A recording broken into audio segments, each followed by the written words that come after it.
ప్రపంచం మొత్తం English medium వైపు వెళ్తుంది. ఆ పిల్లలందరూ కూడా ఇంగ్లీష్ నేర్చుకోవాలి, ఇంగ్లీష్ నేర్చుకుంటేనే కమ్యూనికేషన్ బాగుంటుంది కదా. మరి ప్రపంచంలో మిగతా దేశాలందరూ పిచ్చోళ్ళ, ఫ్రాన్స్ వాళ్ళు, జపాన్ వాళ్ళు, దక్షిణ కొరియా వాళ్ళు, బెల్జియం వాళ్ళు, నార్వే వాళ్ళు, స్వీడన్ వాళ్ళు, వీళ్ళందరూ పిచ్చోళ్ళ. మన ఒక్కలో తెలియగలమా? ఆ స్టేట్కి ఒక మాధ్యమం ఉంటుంది. సో అందరికీ ఒకటే కమ్యూనికేషన్ అవ్వాలి అన్నప్పుడు నేషనల్ లాంగ్వేజ్ సమస్య. అంటే మీరు అన్నదంటే లింగ్వా ఫ్రాంకా. జ్ఞాన సముపార్జనే ముఖ్యం తప్పించి ఆ జ్ఞానాన్ని మనం ఏ భాషలో నేర్చుకుంటున్నాం అనేది ముఖ్యం కాదు. మనకి విషయం అర్థం కావడం ముఖ్యం. మనకి మన భాష అంటూ సరిగ్గా రాకపోతే ఏ ఇతర భాషని మనం నేర్చుకోలేము. నా సమస్య ఇంగ్లీష్ భాష కాదు. మళ్ళీ చెప్తున్నాను, నా సమస్య ఇంగ్లీష్ భాష కాదు, నా సమస్య ఇంగ్లీష్ మాధ్యమం. ఇంగ్లీష్ రాని ఒక ఉపాధ్యాయుడు తనకి రాని ఇంగ్లీష్లో రాసున్న పుస్తకాన్ని చదివి బోధిస్తుంటే ఇంగ్లీష్ రాని పిల్లలు దాన్ని వింటుంటారు. ఇదంతా చూసి ఇంగ్లీష్ రాని తల్లిదండ్రులు చప్పట్లు కొడుతుంటారు. తెలుగు రాయడం రాదు, చదవడం రాదు. ఒక ఈనాడు పేపర్ ఇచ్చాను, చదవలేదు. సరే, మనం హిందూ ఇవ్వండి, లేదా డెక్కన్ క్రానికల్ ఇవ్వండి, చదవగట్టు, అర్థం కాదు. ఇంజనీరింగ్ చేస్తారు, ఒక చిన్న సింపుల్ లీవ్ లెటర్ పెట్టలేరు. సెలవు చీటీ అంటే మనం చిన్నప్పుడు రాయిస్తారు కదా, సెలవు చీటీ, అది రాయలేరు. ఇంతవరకు ఒక్క పరిశోధనలో కూడా మాతృభాష కంటే ఇంగ్లీష్ మాధ్యమం మెరుగైనది అని ఏ ఒక్క పరిశోధన తేల్చలేదు.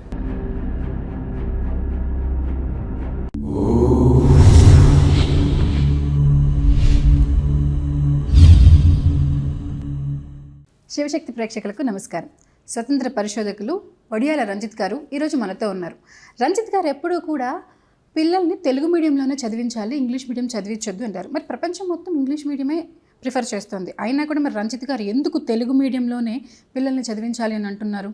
అసలు తెలుగు మీడియం చదివించకపోతే వచ్చే నష్టం ఏంటి, చదివించడం వల్ల లాభాలు ఏంటి అన్న దాని గురించి ఇప్పుడు రంజిత్ గారిని అడిగి తెలుసుకుందాం. నమస్కారం రంజిత్ గారు. నమస్తే అండి. ఎలా ఉన్నారు? బాగానే ఉన్నానండి. మీరు?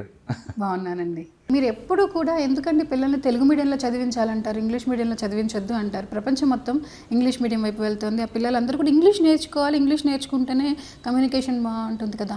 మరి తెలుగు మీడియం చదివిస్తే ఇంగ్లీష్ కమ్యూనికేషన్ అంత ఉండదు. మరి అలాంటప్పుడు మీరు తెలుగు మీడియంలోనే చదివించాలి అని చెప్పి ఎప్పుడూ అంటూ ఉంటారు. అసలు కారణం ఏంటండి? మీరు మాట్లాడిన ఈ 6 నిమిషంలోనే చాలా లోపాలు ఉన్నాయి. మొదటిది ఏంటంటే, నేను తెలుగు మాధ్యమంలో చదివించమన్నా, మాతృభాషా మాధ్యమంలో చదివించమంటా. రెండింటికి తేడా ఉంది. ఇక్కడ మనం తెలుగు మాట్లాడుతున్నాం కాబట్టి సో నేను తెలుగు అంతవరకు క్లియర్ కదా. అంటే ఎవరికి ఏ భాష వాళ్ళ మాతృభాష అయితే ఆ మాతృభాషలో చదివించమనేది నేను చెప్పేది మొదటిది. రెండో విషయం, ప్రపంచం అంతా ఇంగ్లీష్ మాధ్యమం వైపు వెళ్తున్నారు అన్నారు కదా మీరు, అది తప్పు. ప్రపంచం అంతా ఇంగ్లీష్ మాధ్యమం వైపు వెళ్ళట్లేదు.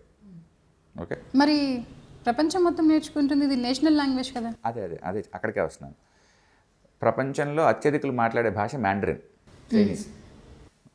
ఐ థింక్ 2వ స్థానంలోనూ 3వ స్థానంలోనూ ఇంగ్లీష్ ఉంది. ఓకే, ఇంగ్లీష్ మాధ్యమానికి ప్రాధాన్యత ఇచ్చే దేశాలు కేవలం మాజీ బ్రిటిష్ వలస దేశాలు మాత్రమే. అంటే మాజీ బ్రిటిష్ వలస దేశాలు అంటే బ్రిటిష్ ఎవరినైతే పరిపాలించాడో, ఏ దేశాలు అయితే పరిపాలించారో ఆ దేశాల్లో మాత్రమే ఇంగ్లీష్ మాధ్యమం ఉంటుంది. మీరు ఇప్పుడు జపాన్ తీసుకోండి, దక్షిణ కొరియా తీసుకోండి, చైనా తీసుకోండి, తైవాన్ తీసుకోండి, ఐరోపా దేశాలు తీసుకోండి, బెల్జియం తీసుకోండి, ఫ్రాన్స్ తీసుకోండి, జర్మనీ తీసుకోండి, ఆస్ట్రియా తీసుకోండి, నార్వే తీసుకోండి, ఆస్ట్రేలియా తీసుకోండి, అమెరికా తీసుకోండి. ఇవన్నీ కదా అభివృద్ధి చెందిన దేశాలే కదా, ఇవన్నీ ఆర్థికంగా బాగా అభివృద్ధి చెందిన దేశాలే కదా. ఎక్కడైనా సరే వాళ్ళ మాతృభాషలో కాకుండా ఇంగ్లీష్లోనే ఇంకో భాష. అంటే ఇప్పుడు ఇంగ్లాండ్లో, అమెరికాలో ఇంగ్లీష్లో చదివిస్తున్నారంటే వాళ్ళ మాతృభాష ఇంగ్లీష్ కాబట్టి ఇంగ్లీష్లో చదివిస్తున్నారు, ఇంగ్లీష్ మాధ్యమంగా ఉంది.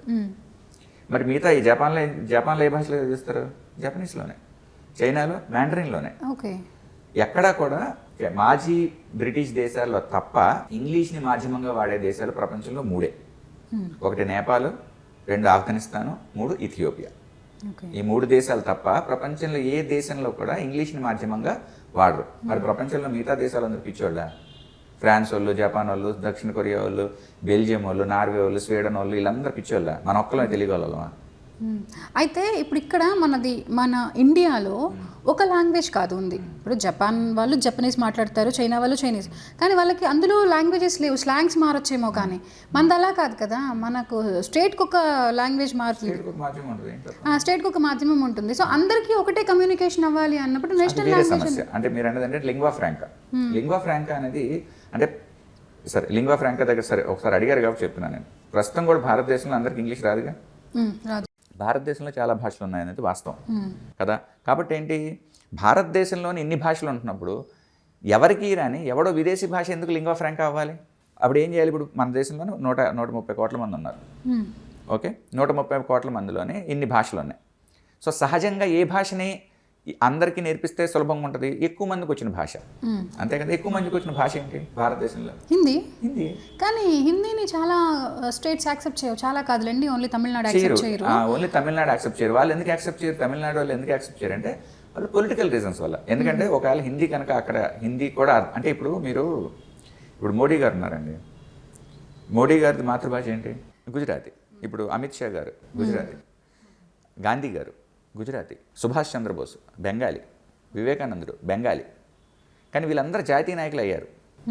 అంటే ఇవన్నీ కూడా హిందీకి దగ్గరగా ఉంటాయి కదా. హిందీకి దగ్గరగా ఉంటాయి.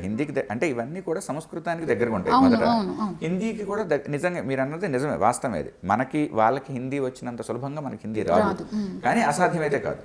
అంటే ఇప్పుడు నేను అనేది ఏంటంటే లింగ్వా ఫ్రాంకా అనేది ఎలా ఉండాలంటే మన భాష ఉంటూ ఎప్పుడైనా ఇతర అవసరాల కోసం ఇంకొక భాష రావాలి. మల్టీలింగ్వల్ సొసైటీ అంటే బహుభాషలు ఉన్న ఒక సమాజంలోని ఏదో ఒక భాషని ఆ మాత్రం ఈ మాత్రం అందరికి వస్తే మనం మిగతా వాళ్ళతో మాట్లాడుకోవడం సులభం అవుతుంది. అది ఏదవుతుంది? 10 మంది ఉన్నారు, ముగ్గురికి 3 భాషలు వచ్చు, 7గురికి ఒక భాష వచ్చు. ఈ ముగ్గురికి ఏడుగురికి వచ్చిన భాష నేర్పించడం సులభమా, లేకపోతే ఈ ఒక్కడికే వచ్చిన భాష మిగతా 9 మందికి నేర్పించడం సులభమా? 7గురికి వచ్చిందాన్ని తీసుకొచ్చి కదా. ఇక్కడ మనం భాష అభిమానాన్ని పక్కన పెట్టాలి. అంటే ఇప్పుడు తెలుగు ఒక 10-15 కోట్ల మందికి వచ్చు, తమిళం ఒక 8-10 కోట్ల మందికి వచ్చు, బెంగాలీ ఒక 10 కోట్ల మందికి వచ్చు. ఇప్పుడు ఒక బెంగాలీనో లేకపోతే ఒక తమిళాన్నో లేకపోతే ఒక తెలుగునో మొత్తం దేశం మొత్తం నేర్పించడం కంటే ఒక 70-80 కోట్ల మందికి వచ్చిన హిందీని మిగతా వాళ్ళకి నేర్పించడం సులభం కదా.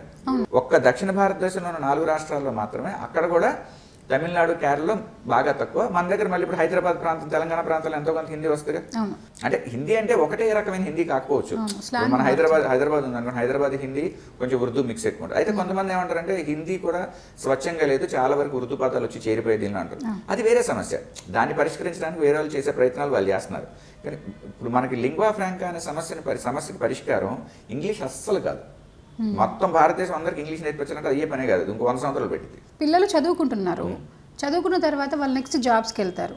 జాబ్స్లో వాళ్ళ ఇంటర్వ్యూస్ కానీ ఎక్కడ ఏ ఇంటర్వ్యూ అయినా ఎవరితో మాట్లాడినా ఇంగ్లీష్లోనే మాట్లాడాలి, ఇంగ్లీష్లోనే కన్వర్జేషన్ ఉంటుంది కదా. సో అలా ఉన్నప్పుడు మన తెలుగునో లేదంటే అంటే వాళ్ళ మాతృభాషనో లేదంటే హిందీనో పెడితే మనం ఇతర కంట్రీస్కి వెళ్ళినప్పుడు కూడా మనం మాట్లాడలేము.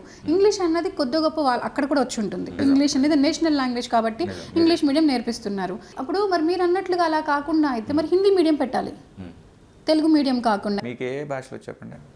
తెలుగు, హిందీ, ఇంగ్లీష్ కదా. తెలుగు, హిందీ, ఇంగ్లీష్ వచ్చు కదా. మీరు హిందీ మాధ్యమంలో చదువుకున్నారా? లేదు, కానీ హిందీ అనేది ఈజీగా వచ్చేస్తుంది. అదే ఇప్పుడు ఒక భాష రావాలి అంటే మనకి మాధ్యమంగా భాష మనం నేర్చుకోగలం. అర్థమైందా? ఇప్పుడు మనకి ఇంగ్లీష్ రావాలనుకోండి, ఇంగ్లీష్ నేర్చుకుంటే చాలు. చరిత్రని ఇంగ్లీష్లో నేర్చుకోవడం ఎందుకు? రసాయన శాస్త్రాన్ని ఇంగ్లీష్లో నేర్చుకోవడం ఎందుకు? అక్కడికి వెళ్ళిన తర్వాత ఇంటర్వ్యూస్లో క్వశ్చన్స్ కూడా ఇంగ్లీష్లో అడుగుతున్నారు కదా. నేను అదే చెప్తున్నాను. ఇప్పుడు ఫర్ ఎగ్జాంపుల్ నా ప్రతిపాదన ఏంటంటే మాధ్యమంగా మాతృభాష ఉండాలి. ప్రస్తుతానికి ఇంగ్లీష్ అవసరం కాబట్టి ఇంగ్లీష్ భాషను కూడా నేర్పించాలి. అప్పుడు నీకేమవుతుంది? ఇంగ్లీష్ భాష వస్తుంది, తెలుగు మాధ్యమంలో కూడా చదువుకున్నవాడు అవుతావు. సమాజంలో సాధారణంగా అభిప్రాయం ఏంటంటే ఇంగ్లీష్ మీడియం చదువుకుంటే తప్ప ఇంగ్లీష్ రాదు. ఇది అబద్ధం. ఇది ఒక ఫోబియా ఉండిపోయిందండి జనాల్లో. ఎందుకంటే మీరు ఒకసారి చూడండి, ఇప్పుడు ఏంటంటే ఇప్పుడు ఎలాగైతే సాఫ్ట్వేర్ ఇంజనీర్లు చాలా మంది అమెరికా వెళ్తున్నారో, కొంతకాలం క్రితం వరకు డాక్టర్లు వెళ్ళేవాళ్ళు అలాగే కదా.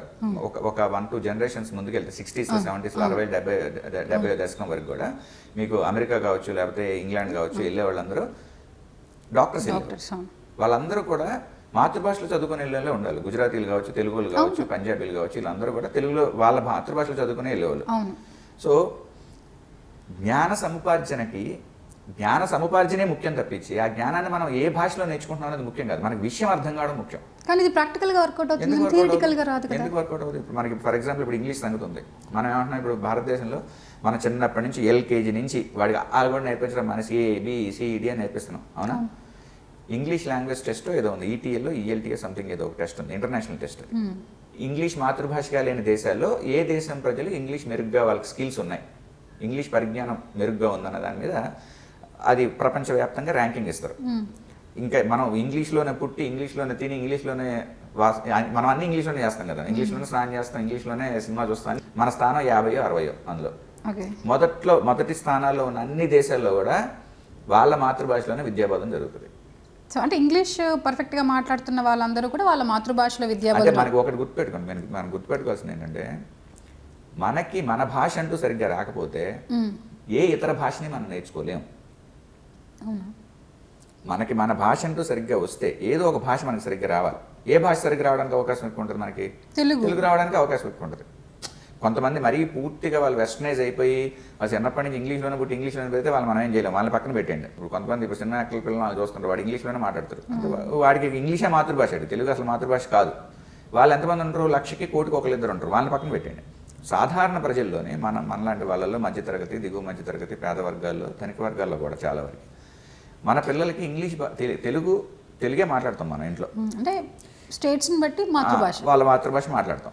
వాళ్ళకి తెలుగు ఇప్పుడు ఆ భాష మీద వాళ్ళకి పట్టు ఉందనుకోండి, ఆ భాష మీద వాళ్ళకి పట్టు ఉంటేనే ఇతర భాషలు కూడా వస్తాయి. ఇది ఇప్పుడు నేనేదో ఉత్తిగా చెప్తుంది కాదు మీకు. ఇప్పుడు యునిసెఫ్, ఈవెన్ ఇప్పుడు బ్రిటిష్ కౌన్సిల్ అని చెప్పి ఒకటి ఉంది. వాళ్ళ లక్ష్యం ఏంటంటే ప్రపంచవ్యాప్తంగా ఇంగ్లీష్ భాషను వ్యాప్తి చేయడం. వాళ్ళు కూడా వాళ్ళ పరిశోధనలోనే మాతృభాషలోనే ఉండాలి విద్య అని చెప్పారు. అంటే ఇప్పుడు మనం ఇక్కడ ఒక విషయాన్ని మనం సపరేట్ చేసి చూడాలండి, వేరువేరుగా చేసి చూడాలి. నా సమస్య ఇంగ్లీష్ భాష కాదు, మళ్ళీ చెప్తున్నాను, నా సమస్య ఇంగ్లీషు భాష కాదు, నా సమస్య ఇంగ్లీష్ మాధ్యమం. ఎందుకు? ఐన్స్టీన్ ఉన్నాడు, అంటే ప్రపంచంలో అత్యంత ఉత్కృష్టమైన స్థితికి వెళ్ళిన ఒక శాస్త్రవేత్త ఆయన కదా. ఆయన జర్మన్. ఆయన తీసుకొచ్చాం. ఆయనకు ఉదాహరణకి ఆయనకి జర్మనే వచ్చి అనుకుందాం, ఇంగ్లీష్ రాదు అనుకుందాం. ఇక్కడ ఏదో ఒక మన ఆంధ్ర యూనివర్సిటీకో లేకపోతే ఉస్మానియా యూనివర్సిటీకో తీసుకొచ్చి ఆయనకి అక్కడ థియరీ ఆఫ్ రిలేటివిటీని ఆయన జర్మనీలో బోధించారు. ఎవరికైనా అర్థమైందా? జర్మన్లో బోధించారు, అర్థమైందా? కాదు. సో ఆయన ఎంత గొప్ప వ్యక్తి అయినా సరే ఉపయోగమే ఉంది. ఇప్పుడు ఇంగ్లీష్ మీడియం పాఠశాలలో జరుగుతుంది ఏంటంటే, బడుల్లో జరుగుతుంది ఏంటంటే, పిల్లలకి ఇంగ్లీష్ రాదు, అధ్యాపకులకి ఇంగ్లీష్ రాదు చాలామందికి. దాదాపుగా ఏవో బాగా లక్షల్లో పెట్టి ఉన్న స్కూల్స్లో మొత్తం పర్లేదులే, కానీ ఓ మాదిరి స్కూల్స్లో ఇంగ్లీష్ రాదు. 90-95% స్కూళ్ళలో ఇంగ్లీష్ రాదు, టీచర్లకు కూడా రాదు. అయితే ఈ విషయం ఎందుకు బయటపడట్లా? ఎవరికి రాదు కదా. తల్లిదండ్రులకి ఇంగ్లీష్ రాదు, పిల్లలకి ఇంగ్లీష్ రాదు, టీచర్కి ఇంగ్లీష్ రాదు. పిల్లి మెళ్ళ గంట కట్టేవాడు ఎవడు? ముగ్గురికి రానప్పుడు వచ్చు అనుకుంటున్నారు అంతే. ప్రతి ఒక్కరు ఆయన ఇంగ్లీష్ బాగా వచ్చని ఆయన అనుకుంటాడు. ఆయన తల్లిదండ్రులు అట్లే అనుకుంటున్నారు, పిల్లలు అంతే అనుకుంటారు, ఎందుకంటే ముగ్గురికి రాదు కదా. సో అప్పుడు ఏమవుతుంది? ఇంగ్లీష్ రాని ఒక ఉపాధ్యాయుడు తనకి రాని ఇంగ్లీష్లో రాసున్న పుస్తకాన్ని చదివి బోధిస్తుంటే ఇంగ్లీష్ రాని పిల్లలు దాన్ని వింటుంటారు. ఇదంతా చూసి ఇంగ్లీష్ రాని తల్లిదండ్రులు చప్పట్లు కొడుతుంటారు. బేసికల్గా మన ఇంగ్లీష్ మాధ్యమం పాఠశాలలో జరిగేది ఇది. అవసరమా? అది ఇప్పుడు అలా కాకుండా జరుగుతుందేమో ఇలా, కానీ పెద్ద పెద్ద స్కూల్స్లో ఇక్కడ సిటీలో చాలా పెద్ద స్కూల్స్లో చూసి చెప్తున్నాను నేను. చాలా పెద్ద స్కూల్స్లో కూడా చూసి చెప్తున్నాను. ఎందుకు తెలియట్లేదని చాలా మందికి. వాళ్ళకి ఇప్పుడు మనకి ఇంగ్లీష్ వస్తే కదా ముందర మనం అవతలోడు తప్పు ఒప్ప చెప్పడానికి. మనకే ఇంగ్లీష్ రానప్పుడు అవతలోడికి వచ్చారు అది అట్లా తెలుస్తుంది. మీరు పని చేయండి. ఇప్పుడు నేనేం చేశానంటే, ఉద్యోగ ధర్మంలో భాగంగా నేను ఒక 400-500 మందిని కనీసం ఇంటర్వ్యూ చేసి ఉంటాను ఇప్పటికి. వీళ్ళలో చాలామంది ఇంజనీరింగ్ చేసిన వాళ్ళు ఉంటారు. చాలామంది పరిస్థితి ఎట్లా ఉంటుందంటే, వాడికి తెలుగు రాయడం రాదు, చదవడం రాదు. ఒక ఈనాడు పేపర్ ఇచ్చాను అనుకోండి, చదవలేడు. సరే మనం హిందూ ఇవ్వండి, లేదా డెక్కన్ క్రానికల్ ఇవ్వండి, చదవగలడు, అర్థం కాదు. ఎందుకు అర్థం అవ్వదు? ఎందుకు మీరు అదే అలాంటి ఆశ్చర్యమే నేను పోయాను ఫస్ట్లో. ఇంజనీరింగ్ చదువుకున్నాను, పిల్లలు ఇంజనీరింగ్లో మళ్ళీ ఫస్ట్ ఎల్కేజీ నుంచి తెలుగు ఇంగ్లీష్ మీడియం చదువుకుని ఉంటాడు. అంటే ఇంగ్లీష్ జస్ట్ చదవటం వచ్చు కానీ ఓవరాల్గా అర్థం కాదు. దాంట్లో ఉన్న మీనింగ్స్ తెలియవా వాళ్ళకి? సగం కూడా సరిగా అర్థం కాదు. ఇప్పుడు ఇంగ్లీష్ మాధ్యమాల్లో జరుగుతుంది ఏంటంటే, పిల్లలకి అటు ఇంగ్లీషే రావట్లేదు, ఇటు తెలుగు రావట్లేదు, ఏ భాష రావట్లేదు. అసలు భాష రానోడికి జ్ఞానం ఎక్కడి నుంచి వస్తుంది చెప్పండి? అవును, కరెక్ట్. ఇప్పుడు మనకు వచ్చిన ఇప్పుడు ఉదాహరణకి మీరు ఎవరినైనా సరే, ఇప్పుడు మీరు వింటున్నారు కదా, ఇంతమంది మీరు మాట్లాడుతున్నారు కదా, ఎవరైనా సరే ఒక్క వాక్యం అన్నా సరే ఒక ఇంగ్లీష్ పదం లేకుండా మాట్లాడగలుగుతున్నారా? లేదు. మీరు కూడా డ్రెస్సింగ్ అలానే వేసుకొని వచ్చారు, మీ డ్రెస్ మీద ఇంగ్లీష్. దీనికి ఇది కూడా మీరు అడగండి, నేను చెప్తాను మళ్ళీ, మీ ఇష్టం, ఎప్పుడైనా పర్లేదు. సో ఇక్కడ అంటే ఇప్పుడు నేను ఇంగ్లీష్ వద్దనట్లేదు. నువ్వు తెలుగు నేర్చుకో, ఇంగ్లీష్ కూడా నేర్చుకో. నీకు ఇప్పుడు ఇంగ్లీష్ అవసరం. ఇప్పుడు ఉదాహరణకి ఈ రోజున అమెరికా ఆర్థికంగా బాగా బలమైన దేశం, ప్రపంచం మొత్తం మీద వాళ్ళ ఇంగ్లీష్ దానివల్ల ఇంగ్లీష్కి బాగా ఎక్కువ ప్రాముఖ్యత ఉంది ప్రస్తుతానికి. రేపు పొద్దున అమెరికా పోయింది, చైనా పెరిగింది. అప్పుడు ఏం చేస్తాం, మొత్తం మాధ్యమ పాఠశాలన్నీ మ్యాండరిన్ మారుద్దామా? మ్యాండరిన్ మారుద్దామా? మనకు కావాల్సింది మాధ్యమం కాదు. నీకు ఇప్పుడు జపాన్లో వాళ్ళకి ఇంగ్లీష్ రాదనుకుంటున్నారా? ఫ్రెంచ్ వాళ్ళకి ఇంగ్లీష్ రాదా? రష్యన్స్కి ఇంగ్లీష్ రాదా? అందరికీ ఇంగ్లీష్ వచ్చు. అంటే ఇంగ్లీష్ అందరికి వచ్చి అంటే ఇన్ ద సెన్స్ వాళ్ళకి ఎంతమందికి అవసరం అంతమందికి ఇంట్రెస్ట్ ఉన్న వాళ్ళు ఇంగ్లీష్ భాషను నేర్చుకుంటారు. మరి వాళ్ళు చేయట్లేదా? ట్రేడింగ్ చేయట్లేదా? అభివృద్ధి చెందిన దేశాలుగా మనకంటే 10 రెట్లు 20 రెట్లు ఎక్కువ అభివృద్ధి చెందిన దేశాలు కదా. జపాన్ తీసుకోండి, దక్షిణ కొరియా తీసుకోండి, ఫ్రాన్స్ తీసుకోండి, బెల్జియం తీసుకోండి, స్పెయిన్ తీసుకోండి, ఫ్రాన్స్ తీసుకోండి, పోర్చుగీస్ తీసుకోండి, నార్వే తీసుకోండి, ఆస్ట్రేలియా తీసుకోండి. ఇవన్నీ మరి మాతృభాషలోనే కదా. వాళ్ళకేమి ఇంగ్లీష్ మాధ్యమంలో చదువుకోవట్లేదు కదా. కానీ ఇక్కడ ఒక డౌట్ వచ్చిందండి. ఇప్పుడు మనం చిన్నప్పటి నుంచి వాళ్ళ నుంచి కూడా మొత్తం మనం తెలుగులోనే నేర్చుకోవాలి. అంటే మన మాతృభాష తెలుగు కాదులేండి, జనరల్గా ఎవరి మాతృభాషలో వాళ్ళు నేర్చుకుంటూ వెళ్ళిపోతే మనం ఒక 10th దాకా పర్ఫెక్ట్గా తెలుగులోనే మనం నేర్చుకున్నాం అనుకోండి. నేర్చుకున్న తర్వాత నెక్స్ట్ ఇంటర్ డిగ్రీ ఇలా వెళ్ళిపోయిన తర్వాత సబ్జెక్ట్ అంతా కూడా కొంచెం ఎక్కువ ఉంటుంది కదా. ఈ సబ్జెక్ట్ అంతా మనం తెలుగులో నేర్చుకొని జస్ట్ మనం సపరేట్గా ఇంగ్లీష్ నేర్చుకుంటూ ఉంటే ఈ పదాలన్నీ మనకు ఇంగ్లీష్లో నేర్చుకోలేం కదా అసలు. చాలా మంచి ప్రశ్న అడిగారు. అక్కడికే వస్తున్నాను. ఇప్పుడు మీరు అన్నది ఏంటంటే, అంటే ఇప్పుడు ప్రస్తుతం ఉన్న పరిస్థితుల్లో ఉదాహరణకి ఇప్పుడు 10th వరకు మేబీ ఇంటర్మీడియట్ వరకు తెలుగు మాధ్యమంలో చదువుకున్నాడు. తర్వాత ఇంజనీరింగ్కి వెళ్ళినప్పుడు ఇంగ్లీష్ మాధ్యమం చదవాలి. ముందు అడిగా టెర్మినాలజీ తెలియదుగా. అవును. ఇప్పుడు గురుత్వాకర్షణ శక్తి అవును అని చదువుకుంటాడు. గ్రావిటేషన్ ఫోర్స్ అనే పదం తెలియదు. అలాగే ఇప్పుడు ఫర్ ఎగ్జాంపుల్ కంప్యూటర్ ఉంది. ఇప్పుడు కంప్యూటర్ ఉందని తెలుగు పదమే లేదు. రేపు పొద్దున మొత్తం తెలుగులో మనం ఒక పదాన్ని సృష్టించవచ్చు. పెద్ద అసాధ్యమేం కాదు. భాషల్లో పదాలు సృష్టిస్తారు కదా. ఏదో పదాన్ని సృష్టించారు. వాడి కంప్యూటర్ అనే పదం తెలియదు. సో నా ప్రతిపాదన ఏంటంటే, దానికి అన్నిటికంటే మంచిది ఏంటంటే ప్రస్తుతం ప్రభుత్వం మొదలుపెట్టింది, కొద్ది గొప్ప చేస్తున్నారు. అసలు ఇంజనీరింగ్ కూడా తెలుగులో బోధించవచ్చు. ఆ దిశగా ప్రభుత్వం ప్రయత్నాలు మొదలుపెట్టింది. 8-9 భాషల్లో ఇప్పటికే ఇంజనీరింగ్ని మొదలుపెట్టారు. అందులో తెలుగు ఒకటి. తెలుగు, హిందీ ఇట్లా 8 భాషలు మొదలుపెట్టారు. దానికి ప్రస్తుతం ఇంజనీరింగ్ పుస్తకాలని అన్నింటినీ కూడా తెలుగులోకి అనువదిస్తున్నారు. దానికి ఒక సాఫ్ట్వేర్ కూడా మన వాళ్ళు చేశారు. అది ఏఐ బేస్డ్, కృత్రిమ మేధస్సు, AI artificial intelligence based tool ఒకటి ఉంది, అనువాదిని అని చెప్పి. దాంతో చేస్తున్నారు. బుద్ధా చంద్రశేఖర్ గారు అని చెప్పి ఆయన దాన్ని చూసుకుంటున్నారు. అది నడుస్తుంది. ఒకవేళ అది ఏదైనా కారణం వల్ల విఫలమైంది అనుకుందాం. రెండో పరిష్కారం ఏంటంటే, ఇప్పుడు మన పిల్లలకి నేర్పించినప్పుడు ఇప్పుడు మీరు ఏవైతే సాంకేతిక పదజాలం అంటున్నారో ఇవన్నీ కలిపి మహా అయితే 500-1000 ఉంటాయి. లక్షలైతే ఉండవు. అవునులేండి. ఒక 500-1000 పదాలు 2000 పదాలు వేసుకుంటాం. ఆ పదాలన్నింటినీ మనం ఇంగ్లీష్లోనూ తెలుగులోనూ రెండింటిలో నేర్పించాం అనుకోండి, గొడవ లేదు. అంటే చిన్నప్పటి నుంచి మన పిల్లలకి చెప్పడమే గురుత్వాకర్షణ అని చెప్తాము, గ్రావిటేషనల్ ఫోర్స్ అని చెప్తాం. ఓకే, రెండు చెప్తాం. సో వాటికి రెండు వస్తాయి. ఇప్పుడు ఫర్ ఎగ్జాంపుల్ మీకు ఏదైనా ఒక విషయం మీద ఒక అవగాహన ఉంది. ఒక విషయం మీద మీరు అవగాహన తెచ్చుకున్నారు. రేపొద్దున మీరు బెంగాలీ నేర్చుకున్నారు. మీకు అర్థమైన విషయాన్ని, మీకు తెలిసిన విషయాన్ని మీకు వచ్చిన బెంగాలీని మీరు చెప్పలేరా? చెప్పచ్చు కదా. అంటే మనకి విషయం తెలియడం ఇంపార్టెంట్. విషయం తెలిసిన తర్వాత మీకు ఎన్ని భాషల్లో వస్తే అన్ని భాషల్లోనే చెప్పచ్చు. అయితే మీరు అన్నట్టుగా సమస్య నేర్చుకోవాలి. ఆ పదాలు కొన్ని ఆ పదాల దగ్గర సమస్య వస్తాయి. నిజమే, పదాల దగ్గర సమస్య వస్తాయి. ఆ పదాల దగ్గర సమస్య వచ్చినప్పుడు పరిష్కారం ఏంటి? మనం ముందు నుంచే ఇంగ్లీష్ పదాలు కూడా నేర్పించామనుకోండి, అయిపోయి. అయితే అప్పుడు సపరేట్ గా ఎడ్యుకేషన్ సిస్టమ్ ని మార్చాలి కదా. ఇప్పుడు ఏం లేదు, మీకు ఇప్పుడు ఆంధ్రప్రదేశ్ టెక్స్ట్ బుక్స్ ఉన్నాయి. ఆంధ్రప్రదేశ్లో టెక్స్ట్ బుక్స్ చూడండి, చాలా వరకు వాళ్ళు ఇంగ్లీష్ పదాలు తెలుగు పదాలు రెండు పెడుతున్నారు. అంటే తెలుగు మీడియంలోనా? ఇంగ్లీష్ మీడియంలో కూడా తెలుగు పదాలు పెడుతున్నారు. ఓకే, వాళ్ళ పుస్తకాలు అలాగే ఉంటుంది. వాళ్ళ పాఠ్య పుస్తకాలు చూడండి, ఆంధ్రప్రదేశ్ వాళ్ళు పెడుతున్నారు. అన్నిటికీ పెడుతున్నారు లేదు తెలియదు, కానీ నేను చాలా వరకు పెడుతున్నారు. ఇప్పుడు బ్యాక్టీరియా ఉంది, సూక్ష్మక్రిమి బ్యాక్టీరియా రెండు నేర్చుకుంటాడు. ఓకే, మీరు నేర్చుకోలేరని మాత్రం అనుకోకండి. చిన్నపిల్లలు చాలా తొందరగా పికప్ చేయగలరు. సో ఇది బెటర్. నాకు ఇప్పుడు మీరు చెప్పిన దాన్ని బట్టి ఏమనిపిస్తుంది అంటే, తెలుగు మీడియంలో చదువుకుంటూ అలాగే ఏ పదాలు అయితే మనం నేర్చుకోవాల్సిన పదాలు ఉన్నాయో ఆ పదాలని ఇంగ్లీష్లో నేర్చుకోవటం వల్ల రెండు తెలుగు నేర్చుకుంటాం, ఇంగ్లీష్ నేర్చుకుంటాం. మీడియం తెలుగే కాబట్టి తెలుగు వచ్చేస్తుంది ఆటోమేటిక్గా. సో ఇంగ్లీష్లో పదాలు నేర్చుకోవడం వల్ల ఆటోమేటిక్గా ఇంగ్లీష్ కూడా వచ్చేస్తుంది. ఇప్పుడు ఇంగ్లీష్ భాష వస్తుంది. ఇప్పుడు మన వాళ్ళు ఏం చేస్తున్నారు అంటే, చిన్నప్పటి నుంచి మీరున్నారు, మనం తెలుగు మాట్లాడుతున్నాం. మన ఇంటర్వ్యూ జరుగుతోంది. ఇది భూతకాలం, భవిష్యత్ కాలం, వర్తమానం కదా. ఇప్పుడు మనం తెలుగులో బయటకు వెళ్ళి అడిగితే 100 మందిలో ఎంతమంది దీనికి సమాధానం చెప్పగలరు? తెలుగు వాళ్ళనే ప్రెజెంట్ అని చెప్తారు కానీ అసలు ఎవరు చెప్పలేరు కదా. డిఫరెన్స్ నేను కూడా ఒక సెకండ్ ఆలోచించాను కదా. ఎందుకంటే ఒక భాష రావడానికి ఆ భాషకి సంబంధించిన వ్యాకరణం రావాల్సిన అవసరం లేదు. ఓకే, మన వాళ్ళు ఏం చేస్తారు, ఇంగ్లీష్ అనగానే ఇంగ్లీష్ గ్రామర్ నేర్పిస్తారు. Present tense, past tense, future tense, present participle.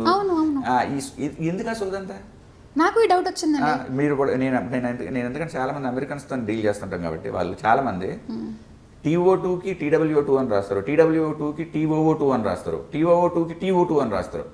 వాడు ఇంగ్లీష్ వాడు తెలియదు, మనం రాయం అట్లా స్పెల్లింగ్ తెలియక. ఓకే. ఎందుకంటే ఇప్పుడు ఇంగ్లీష్ భాష రావాలంటే అది అవసరం లేదు మనకి. ఎందుకంటే ఇప్పుడు మనం ఇప్పుడు ఏమి నువ్వు ఇంగ్లీష్ భాష మీద నువ్వు పరిశోధన చేసి ఆ భాషా పరిశోధకుడు మారేవాడికి ఆ గ్రామరు గాడిద గుడ్డి ఇవన్నీ కావాలి, కానీ భాష మాత్రమే రావాలంటే చిన్నప్పటి నుంచి స్పోకెన్ ఇంగ్లీష్ నేర్పిస్తే చాలు.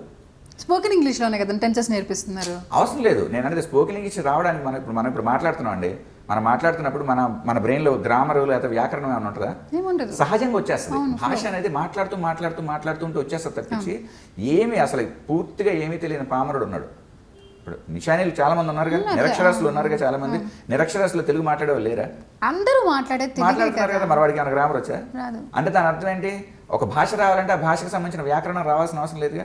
మరి ఎందుకు నేర్పిస్తున్నారు వ్యాకరణం ఇంగ్లీష్? మనం నేర్పించాల్సింది ఏంటంటే స్పోకెన్ ఇంగ్లీష్ నేర్పించాలి. అందుకని మనకి ఎంత చేసినా సరే స్పోకెన్ ఇంగ్లీష్ భాష మాట్లాడలేకపోతున్నారు. అంటే అటు ఇంగ్లీష్ రావట్లేదు, ఇటు తెలుగు రావట్లేదు. సబ్జెక్ట్ మాత్రమే ఇంగ్లీష్లో నేర్చుకుంటున్నారు. ఇంటికి వచ్చి తెలుగు మాట్లాడటం ఇంగ్లీష్లో రావట్లేదు. సబ్జెక్ట్ ఇంగ్లీష్లో వస్తుంది, కానీ దాన్ని ఎలా సబ్జెక్ట్ కూడా రావట్లేదు. ఎందుకంటే తెలుగు తెలియదు కాబట్టి భాష అర్థం కావట్లేదు కదా. ఇప్పుడు నేను ఒక లాజిక్ చెప్తాను, మీకు సింపుల్గా చెప్తాను. ఇప్పుడు ఒక తరగతి గదిలో జరిగేది ఏంటండి, ఉపాధ్యాయుడు ఏదో ఒక విషయాన్ని చెప్తాడు, పిల్లలు దాన్ని వింటారు, అర్థం చేసుకుంటారు. అందరికీ ఎప్పుడు ఒకే స్థాయిలో అర్థం కాదు, అది జరిగే పని కాదు. ఒక్కొక్కటి మేధస్సు ఒక్కోలా ఉంటుంది, ఒక్కొక్కటి ఆసక్తి ఒక్కోలా ఉంటుంది, ఒక్కొక్కటి ఈ కారణాలు ఏమైనా కానివ్వండి, అందరికీ సమానంగా అయితే అర్థం కాదు. కానీ ఆయన చెప్పేది వీళ్ళకి అర్థం అవ్వాలంటే ఒకటి మాత్రం తప్పకుండా ఉండాలి, ఆయన మాట్లాడే భాషలకు అర్థం కావాలి కదా. అది అన్నిటికంటే అత్యంత ప్రాథమికమైన విషయం. ఆయన మాట్లాడే భాష వీళ్ళకి పిల్లలకి అర్థం కాకపోతే పిల్లవాడికి గురువు గారు చెప్పేది అర్థం కాదు. మన దగ్గర జరుగుతుంది అది. పిల్లలకి రాని భాషలో గురువు గారు బోధిస్తున్నారు. ఇంకా దరిద్రం ఏంటంటే గురువు గారికి కూడా ఆ భాష రాదు. గురువు గారికి కూడా ఆ భాష రాకపోవడం వల్ల ఇప్పుడు ఆయన మాట్లాడుతుందే తప్పులు తడక ఇంగ్లీష్ మాట్లాడతారు ఆయన. పిల్లలకు కూడా అదే వస్తుంది. ఒకవేళ రేపు పొద్దున వచ్చినా వాడు మాట్లాడమని బూతులే ఉంటాయి. అందుకే ఇప్పుడు ఇంజనీరింగ్ పూర్తి చేసిన పిల్లలు కూడా చాలామంది లీవ్ లెటర్ రాయలేరు. ఎవరైతే క్రీమ్ ఉంటారో చూసారా మీరు, ఇప్పుడు ఐఐటీస్తో పోల్చకండి, వాళ్ళు బాగానే మాట్లాడతారు. కానీ వాడు ఉండడే భారతదేశంలో, వాడు అమెరికా పోదురు, వాడు మన దేశంలో ఉండడు. సరే వెళ్ళటం నేనేం తప్పనట్లేదండి, వెళ్తే వెళ్ళారు, అదే దట్స్ ఫైన్, అదే నేనేం తప్పట్టలేదు. కానీ కేవలం ఆ 1-2% మంది ఎవరైతే ఈ భాష అన్న సమస్యని అధిగమించగలుగుతున్నారో, ఆ అధిగమించిన వాళ్ళు ఒక 1-2% ఉంటారు. మిగతా 90% మంది దాన్ని అధిగమించలేరు. దానివల్ల ఎందుకు పనికి రాకుండా పోతున్నారు? మీకు ఇంజనీరింగ్ చదివి లీవ్ లెటర్ రాయని వాళ్ళు ఎంతమంది మీరు వస్తారు మీకు? అంటే నేను చేసేదే పని కాబట్టి నాకు తెలుసు. ఇంజనీరింగ్ చేస్తారు, ఒక చిన్న సింపుల్ లీవ్ లెటర్ పెట్టలేరు. సెలవు చీటీ అంటే మనం చిన్నప్పుడు రాయిస్తారు కదా, సెలవు చీటీ, అది రాయలేరు. ఇది కేవలం తార్కికమైన అంశం కాదు. ఈ విషయం మీద ప్రపంచవ్యాప్తంగా ఎన్నో సంవత్సరాలుగా విస్తృతమైన పరిశోధన జరిగింది. అంటే మాతృభాష మీద మాధ్యమంగా ఏ భాష ఉండాలి, మాధ్యమంగా మాతృభాష ఉండాలా లేదా విదేశీ భాష ఉండాలా? ఇప్పుడు మీకు ఇందాక ఒకటి చెప్పాను చూసారా, మాధ్యమంగా ఇంగ్లీష్ని వాడే దేశాలన్నీ కూడా బ్రిటిష్ పాలిత దేశాలే, 3 దేశాలు తప్ప అని చెప్పాను.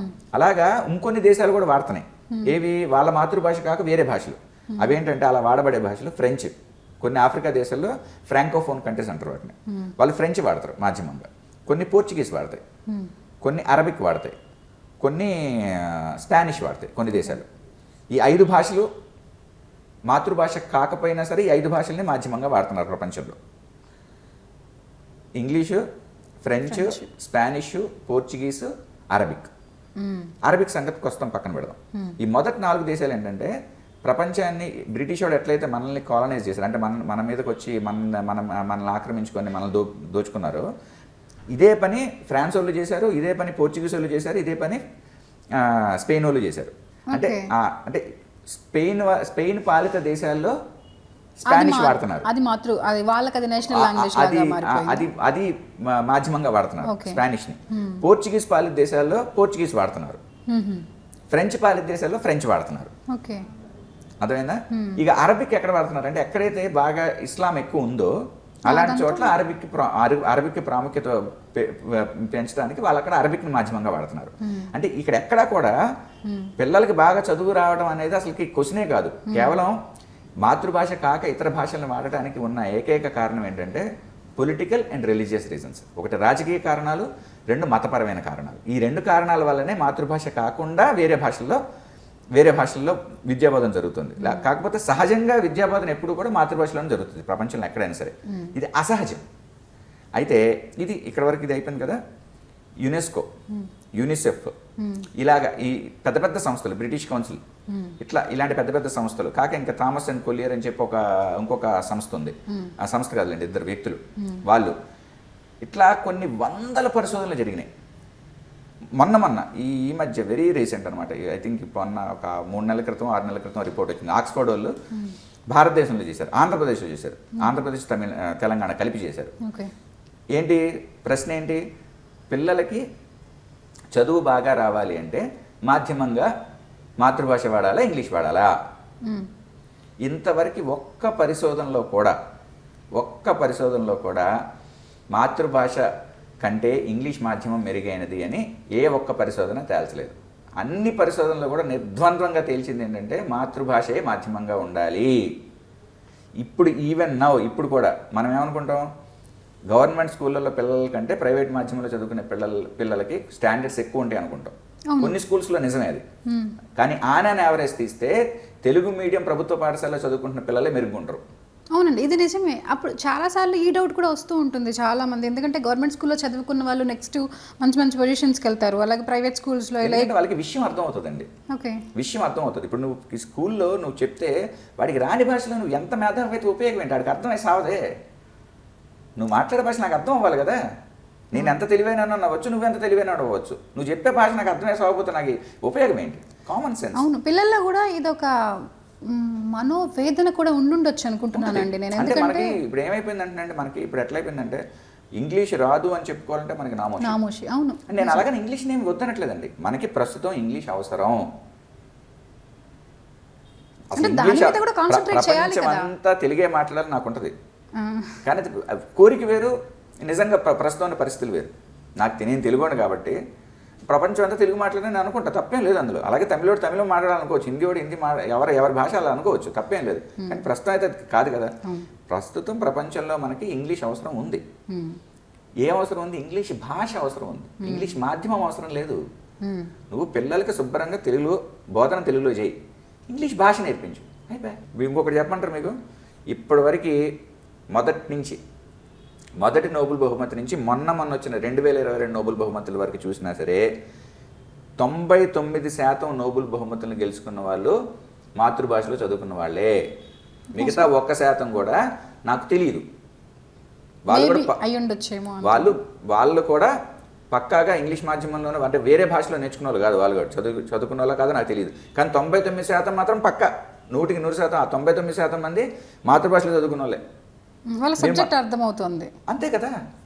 విషయం అర్థం కాకపోతే వాడికి ఎట్లా అయింది? ఇంకోటి ఏమవుతుందంటే, మీకు కింద చెప్పాను కదా మీకు, మనం ఒక వాక్యాన్ని అటు ఇంగ్లీష్లోనే పూర్తిగా మాట్లాడడం, ఇటు తెలుగులోనే మాట్లాడడం కదా. అంటే దానివల్ల ఏమవుతుంది, మనకి ఏ భాష రావట్లే. ఇప్పుడు జ్ఞాన సముపార్జనకి భాష ముఖ్యం. భాష అంటే మానవ పరిణామ క్రమంలో భాషను మించింది లేదు. ఎందుకంటే నేను నేర్చుకున్న ఒక విషయాన్ని నా తర్వాత వాడికి చెప్పాలంటే భాష ద్వారానే చెప్పాలి నేను. అంటే మిగతా పద్ధతులు కూడా ఉంటాయి, కానీ భాష చాలా ముఖ్యమైన పాత్ర పోషిస్తుంది. ఇప్పుడు ఒక తరం నుంచి ఇంకో తరం నేర్చుకోవడానికి భాష అనేది సరిగ్గా లేదనుకోండి, ప్రతి ఒక్కరు మళ్ళీ మొదటి నుంచి రావాల్సిందే కదా. చాలా విషయాలు, అన్నిట్లో కాకపోవచ్చు, చాలా విషయాలు. సో ఆ భాషను చంపేసామనుకోండి, జ్ఞాన సముపార్జన ఎక్కడి నుంచి వస్తుంది? ఇప్పుడు మనకు ఉండే పుస్తకాలు ఉంటాయి. పుస్తకాలు ఏ భాషలో ఉంటాయి? ఇంగ్లీష్లో ఉంటాయి, ఫ్రెంచ్లో ఉంటాయి, తెలుగులో ఉంటాయి, ఇట్లా ఉంటాయి. కానీ సగం ఇంగ్లీష్ సగం తెలుగు ఉన్న పుస్తకాలు ఏమైనా ఉంటాయా? మరి నీ జ్ఞానం ఎక్కడి నుంచి వస్తే? ఆ పిచ్చి భాషలో ఎక్కడి నుంచి వస్తే? ఆ పిచ్చి భాష ఎక్కడైనా ఉంటుంది, దాన్ని బానిస భాష అంటారు. మనం మాట్లాడే తెలుగు కాదు, మనం మాట్లాడే తెలుగు అనుకుంటున్నారేమో మీరు. తెలుగు కాదు, పూర్తిగా అసలు తెలుగు ఎక్కడ మాట్లాడారు. దాన్ని ఏమంటారు అంటే తెలుగు ఇంగ్లీష్ బానిస భాష అంటారు, స్లేవ్ టంగ్స్ అంటారు టెక్నికల్గా. లింగ్విస్టిక్స్ అంటారు అన్నమాట. భాషాశాస్త్రాన్ని లింగ్విస్టిక్స్ అంటారు. భాషాశాస్త్రం ప్రకారం మనం మాట్లాడేది బానిస భాష. బానిస భాషను ఎందుకంటారంటే బానిసలు మాట్లాడిన భాష కాబట్టి. అది బానిస దేశాల్లో ఆ భాష ఉంటుంది. మనం ఒకరిని ఎప్పుడు అనుకరిస్తాం చెప్పండి? వాళ్ళు మనకంటే గొప్ప వాళ్ళు అంటే అనుకరిస్తాం, మనకంటే తక్కువ ఉన్న వాళ్ళు మనం అనుకరిస్తాం, తక్కువ అనుకున్న వాళ్ళు మనం అనుకరించాం. మనం ఏమనుకుంటున్నాం అంటే ఇంగ్లీష్ అంటే మనకంటే గొప్ప అనుకుంటున్నాం. కాబట్టి మనకు ఆ తపన అనమాట. మనం మాట్లాడే పదాల్లో నాకు రెడ్ అనే పదం తెలుసు కాబట్టి నేను ఎరుపు అని అనను, రెడ్ అనే అంట. పేరెంట్స్ కూడా అలాగే ఉన్నారండి, అందరూ అలాగే ఉన్నారు. నేను ఇప్పుడు ఇక్కడ ఎవరిని తప్పట్టలేదండి. మన దగ్గర ఇది మన ఒక్కరికి సంబంధించిన సమస్య కాదు, అది ప్రపంచవ్యాప్తంగా ఈ సమస్య ఉంది. ఈ సమస్య అతి తక్కువగా ఉన్న దేశం భారతదేశం.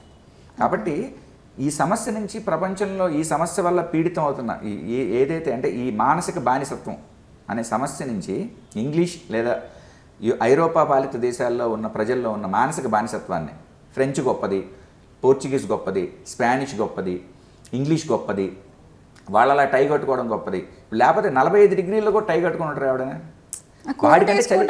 వాళ్ళకంటే చలి ప్రదేశాలు కాబట్టి వాళ్ళు కోట్ వేసుకుంటారు. మనం కూడా టై కట్టుకోవడం అంటే ఇంత ఎటకారమైన విషయం అసలు కదే. మానసిక బానిసత్వం, ఆ మానసిక బానిసత్వం అతి తక్కువగా ఉన్న దేశాల్లో అతి తక్కువగా ఉంది మన దేశంలోనే. ఎందుకంటే మన దేశంలో ఇంకా భాష అన్నీ ఉన్నాయి ఇప్పటికీ. ఇప్పుడు ఏ నైజీరియానో లేకపోతే ఉగాండానో ఇలాంటి చోట్లకి వెళ్ళండి, ఏమీ లేవు, మొత్తం పోయినాయి ఆల్మోస్ట్.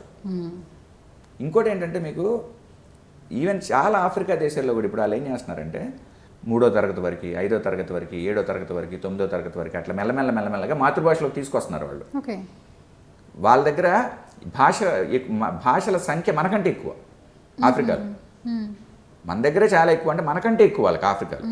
వాళ్ళలో చాలా భాషలు లిపి కూడా లేదు. లిపే లేని వాటిలో వాళ్ళు ఇప్పుడు కొత్తగా లిపిని తయారు చేసి పుస్తకాలు తయారు చేస్తున్నారు. పేరెంట్స్ కూడా చాలామంది ఎలా ఉన్నారు అంటే పిల్లలు తెలుగు మాట్లాడితే అదేదో అంటే చాలా తప్పు చేసినట్లుగా బిహేవ్ చేస్తున్నారు. చాలామంది పిల్లల్ని చాలా ఫోర్స్ చేసేస్తున్నారు. నానమ్మ, తాతయ్య, అమ్మమ్మ వీళ్ళందరూ తెలుగు మాట్లాడతారు. పిల్లలు ఎక్కువ నానమ్మ, తాతల దగ్గరే పెరుగుతారు కదా, అలా పెరిగినప్పుడు వాళ్ళకి ఎక్కువ తెలుగే వస్తుంది. అలా వచ్చిన దాన్ని కూడా వీళ్ళు యాక్సెప్ట్ చేయలేకపోతున్నారు. అంటే ఈవెన్ మాట్లాడటానికి వచ్చిన తెలుగుని కూడా వాళ్ళు ఒప్పుకోవట్లే. అసలు పదం మాట్లాడటం స్టార్ట్ చేసింది ఇంగ్లీష్ నుంచి మాట్లాడాలనుకుంటున్నారు. ఇంకా మాధ్యమాన్ని మార్చాలి అంటే అసలు పేరెంట్స్ ఎలా యాక్సెప్ట్ చేస్తారు? మానసిక బానిసత్వం అంటే మనకంటే ఆ భాష గొప్పది, మన భాష కంటే ఆ భాష గొప్పది అనేది ఒకటి. రెండోది ఏంటంటే ఇంగ్లీష్ భాష రాకపోతే బ్రతుకే లేదు అని ఒక భయం ఒకటి. మూడోది ఏంటంటే ఇంగ్లీష్ మాధ్యమం లేకపోతే ఇంగ్లీష్ భాష రాదనేది. ఇవన్నీ భ్రమలే. ఏ భాష కన్నా ఇంకో భాష గొప్పది కాదు. ఏ భాష స్థాయి ఆ భాషది. ఒకప్పుడు సంస్కృతం, భారతదేశం అంతా సంస్కృతం ఉండేది అంటారు, ఇప్పుడు పోయింది, అంత లేదు. ఒకప్పుడు అలాగే ఫ్రెంచ్ చాలా బలంగా ఉండేది, ఇప్పుడు ఫ్రెంచ్ క్షీణిస్తుంది. రాను రాను ఇంగ్లీషు క్షీణిస్తుంది. ఎందుకంటే సాంకేతిక పరిజ్ఞానం పెరుగుతున్న కొద్దీ ఇప్పుడు ఫర్ ఎగ్జాంపుల్ ఇప్పుడు మీరు ఇంతకుముందు ఒక 2-3 సంవత్సరాలు 5 సంవత్సరాల క్రితం వరకు కూడా కాల్ సెంటర్ అని వినేవాళ్ళు ఎక్కువ. ఇప్పుడు కాల్ సెంటర్ అనే పదం మీరు ఎక్కువ వింటున్నారా? వినట్లేదు. ఎందుకు వినట్లేదు తెలుసా? ఇప్పుడు మీకు ఏమైపోయిందంటే ఎక్కువ శాతం బాట్స్ వచ్చాయి, అంటే ఆర్టిఫిషియల్ ఇంటెలిజెన్స్ బాట్స్ వచ్చాయి. ఇప్పుడు ఫర్ ఎగ్జాంపుల్ మనకి ఒక బ్యాంక్ ఉంది, మనకు ఐసిఐసిఐ బ్యాంక్, యాక్సిస్ బ్యాంక్లోనే అకౌంట్ ఉంది. మనం అప్లికేషన్ ఓపెన్ చేయగానే అక్కడ ఏదో అసిస్టెంట్ ఉంటుంది, మనం దానికి ఒక క్వశ్చన్ అడుగుతాం, అవతల నుంచి సమాధానం వస్తుంది. మనిషి చెప్పడం సమాధానం అది బాట్స్ చెప్తాయి. అంటే ఆటోమేటెడ్ ప్రోగ్రామ్స్ అనమాట. ప్రోగ్రామింగ్ చేయబడింది. సో చాలా వరకు ఒకప్పుడు మనుషులు చేసే పనుల్ని ఇప్పుడు మెషిన్ చేసేస్తుంది. అవును. అలాగే కొన్ని ఇప్పుడు గూగుల్ ట్రాన్స్లేటర్ ఉంది. ఇలాంటి వాటిలో కూడా మనకి నచ్చిన మన భాషను మనం ఇచ్చేస్తే మనకు కావాల్సిన భాషలో అవుట్పుట్ వచ్చేస్తుంది. అంటే ఇంకా 100% రాలేదులేండి, అది 90, 95, 99 అట్లా భాషల్ని బట్టి ఉంది. బట్ ఇట్ విల్ మన కొంతకాలంలోనే అది దాదాపు 100% సరైన అనువాదం చేసేయగలుగుతాయి. పెద్ద కష్టమేం కాదు. అలాగే మనం ఒక భాషలో ఇప్పుడు మాట్లాడాం అనుకోండి, ఒక చిన్న మధ్యలో ఏదో చిన్న యంత్రం ఉంటుంది. నాకు ఫ్రెంచ్ వచ్చు, మీకేదో హిందీ వచ్చు. నేను ఫ్రెంచ్లో మాట్లాడితే ఆ మెషిన్ విని ఆ యంత్రం హిందీలో చెప్పేస్తుంది, మీకు మీరు మాట్లాడింది నాకు చెప్పేస్తుంది.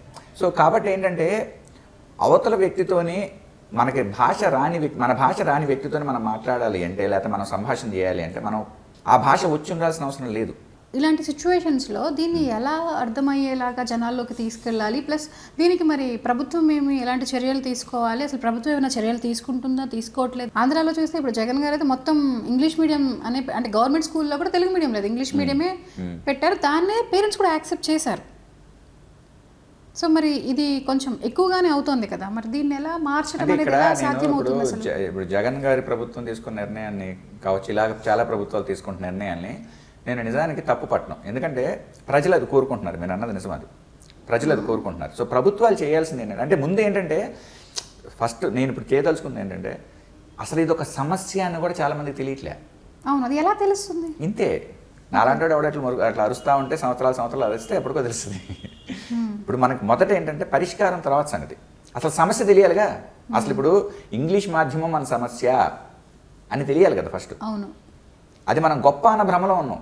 అవును, తల్లిదండ్రులు కూడా జగన్ గారి నిర్ణయాన్ని స్వాగతించారు. అవును, నిర్ణయం మంచిదే. ఇప్పుడు మీరు ఇప్పుడు ఒక 3వ తరగతికి వెళ్ళండి, ఒక 50 మంది పిల్లలు 3వ తరగతి అంటే 8 సంవత్సరాలు 9 సంవత్సరాల వయసు ఉన్న పిల్లలు ఉంటారు. వాళ్ళకి అక్కడ ఒక బుట్ట పెట్టండి, 2 బుట్టలు పెట్టండి. ఒక బుట్టలో క్యాడ్బరీస్ చాక్లెట్లు పెట్టండి, ఒక బుట్టలో అరటిపళ్ళు పెట్టండి. చాక్లెట్స్ తీసుకుంటారు, అందరు చాక్లెట్లు తీసుకుంటారు. మెజారిటీ ఒక్కడో ఇద్దరు తీసుకుంటే గొప్ప. అరటిపళ్ళు ఎవరు తీసుకోరు, ఎందుకు? అంటే మెజారిటీ ఎటువైపు ఉన్నారు? చాక్లెట్స్. మరి చాక్లెట్లు మంచిగా కాదు.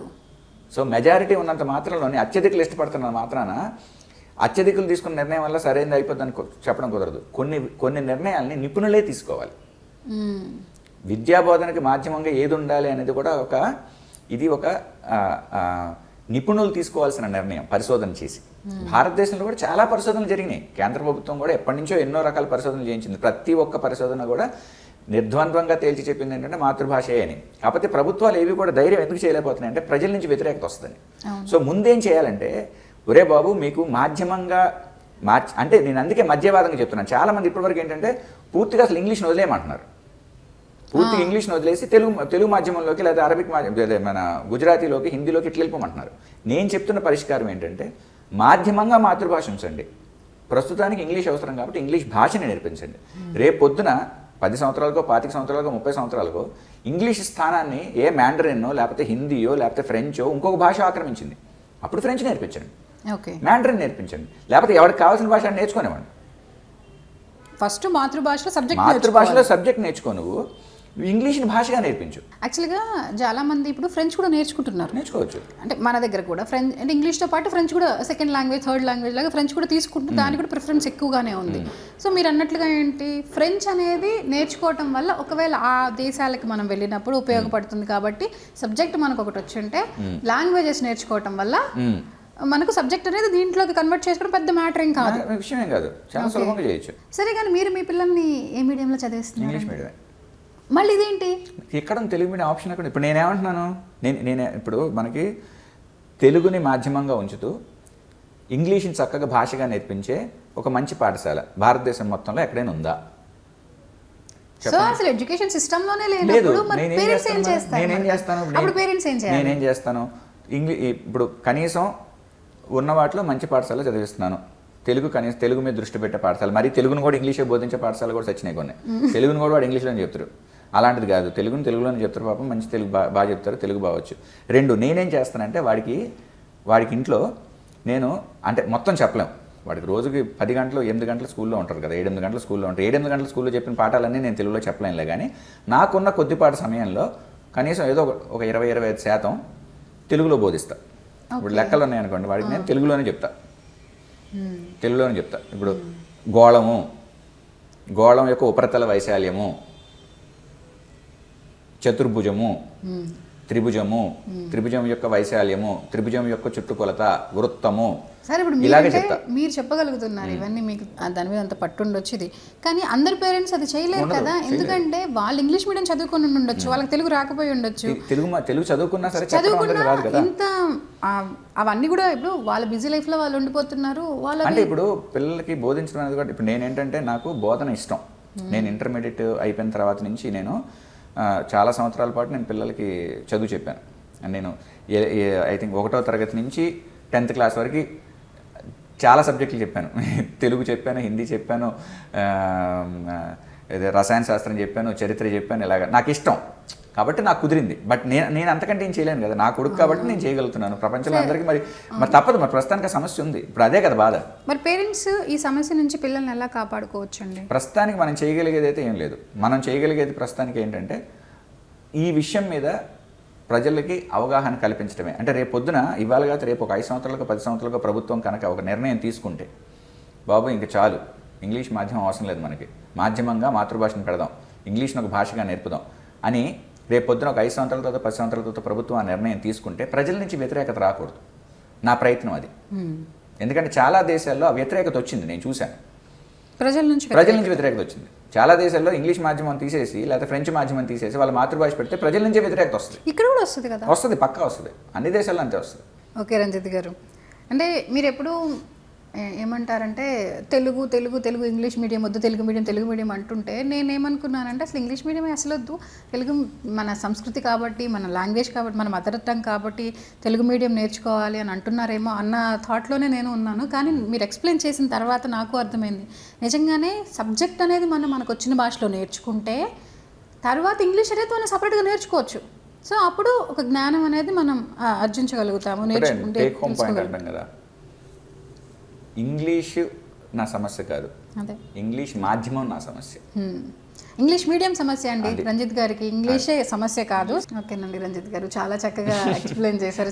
చాలా మంచి ప్రశ్నలు అడిగారు అసలు. Thank you so much. అంటే చాలా మంది మనసులో ఉన్న ప్రశ్నలు మీరు అడిగారు. అంటే నాకు కూడా ఉన్నాయి అదే ఇవన్నీ. అదే అదే జనరల్గా బయట కూడా మనం వింటూ ఉంటాం, మాట్లాడుతూ ఉంటాం, ఆర్గ్యూ చేస్తూ ఉంటాం, చేస్తున్నప్పుడు ఎదుటి వాళ్ళ నుంచి వస్తున్న ప్రశ్నలు కూడా ఈరోజు మీ ముందు ఉంచాను నేను. Thank you thank you so much అండి. చాలా సంతోషం. జై శ్రీరామ్. జై శ్రీ